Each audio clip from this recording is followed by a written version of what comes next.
अच्छा, मान लीजिए कि राहुल गांधी ने इलेक्शन कमीशन की बात न मानी तो इलेक्शन कमीशन क्या कर लेगा? भाई, राहुल गांधी और इलेक्शन कमीशन एक दूसरे के बारे में क्या कह रहे हैं ये इम्पोर्टेंट नहीं है।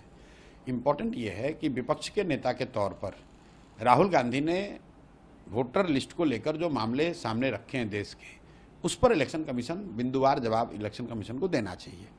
वो चाहे फेक एड्रेस का हो, नए वोटर एडिशन का मामला हो, बजाय इसके कि उस पर जवाब दें आप राहुल गांधी को कह रहे हैं माफ़ी मांगो, ओथ के अंडर दो, ये करो वो करो। भाई एक बार को हटाइए, राहुल गांधी ने कहा या नहीं कहा, पब्लिक डोमेन में तो ये जानकारी है। इलेक्शन कमीशन स्वायत्त संस्था है। In the interest of transparency and trust in electoral process, election commission को स्वेच्छा से ही ये कहना चाहिए था कि भाई ये मुद्दे संज्ञान में लाए गए हैं, इसकी हम लोग जांच कर रहे हैं, जांच करके हम ये बिंदुवार उसका उत्तर दे रहे हैं। बजाय उसके इसको Rahul Gandhi versus election commission versus Rahul Gandhi बनाने का कोई मतलब नहीं है। इलेक्शन कमीशन कह रही है कि जो आरोप इलेक्शन कमीशन के ऊपर लगाया जा रहा है वो बेबुनियाद है। भाई बेबुनियाद है, पहले बताओ तो कैसे? ठीक है, मान लिया इलेक्शन कमीशन कह रही है कि ये बेबुनियाद है, तो कैसे बताइए। तो राहुल गांधी ने अपने प्रेस वार्ता में बताया कि कई होम एड्रेस जो है वो जीरो, उसके सामने जीरो लिखा है। तो ये सामान्य कई लोगों को समझ में आ रहा है कि भाई बिहार में, देश में कई घरों के जब एड्रेस हाउस नंबर नहीं होता है वहाँ पर एंट्री के लिए आपने जीरो डाल दिया, ये बात समझ में आ रही है। लेकिन ऐसे बीसियों बात और राहुल गांधी ने बताया है, उसको क्यों नहीं बता रहे हो आप? उस पर जवाब तो दो। वो सीसीटीवी फुटेज के बारे में कह रहे हैं कि कहीं ना कहीं महिलाओं की निजता का हनन होगा अगर मैं रिलीज करता हूँ तो। मेरे भाई, सीसी फुटेज क्या में आप डिजिटल डेटा क्यों नहीं अपलोड कर सकते हैं? डिजिटल डेटा क्यों नहीं अपलोड कर सकते हैं? ये प्राइवेसी का मामला बनाकर इलेक्शन कमीशन लोगों को बेवकूफ़ बनाने की कोशिश कर रहा है।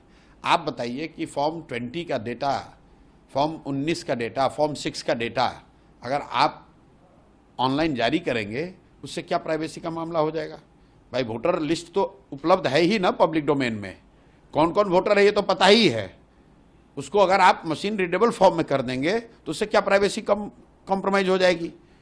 अगर आपकी जानकारी पब्लिक के बारे में नहीं है कि फलाने व्यक्ति वोटर हैं या नहीं हैं, तो जानकारी देने में प्राइवेसी का मामला होगा ना। यहाँ पर तो आपने जानकारी दी है, लेकिन एक ऐसे फॉर्म में दी है जिससे कि उसको एनालाइज करने में, फॉलो करने में लोगों को दिक्कत हो रही है। अगर आप उसको डिजिटल फॉर्म में, मशीन रीडेबल फॉर्म में दे देंगे तो जो जानकारी उपलब्ध है उसको देखने समझने की क्षमता बढ़ जाएगी। इसमें प्राइवेसी का मामला कहाँ से है? कमीशन ने यह भी कहा कि एक भारत एक लोकतांत्रिक देश है, ऐसे में यहाँ के मतदाताओं को अपराधी कहना, वोट चोर कहना नहीं, अब मुझे नहीं लगता है कि, देखिए मुझे नहीं लगता है कि राहुल गांधी ने वोटर को चोर कहा है। उन्होंने इलेक्शन कमीशन पर यह आरोप लगाया है, तो इलेक्शन कमीशन वोटर नहीं है। इलेक्शन कमीशन तो एजेंसी है जो वोटरों के से वोट मतदान कराने की उनकी जिम्मेवारी है। उन्होंने, राहुल गांधी ने, जहाँ तक मैं समझाऊँ, जो बात मैंने सुनी है, राहुल गांधी ने वोटर को चोर नहीं कहा है। उन्होंने उस प्रक्रिया में जो चोरी हो रही है या गलती हो रही है उसकी बात कही है। राहुल गांधी ने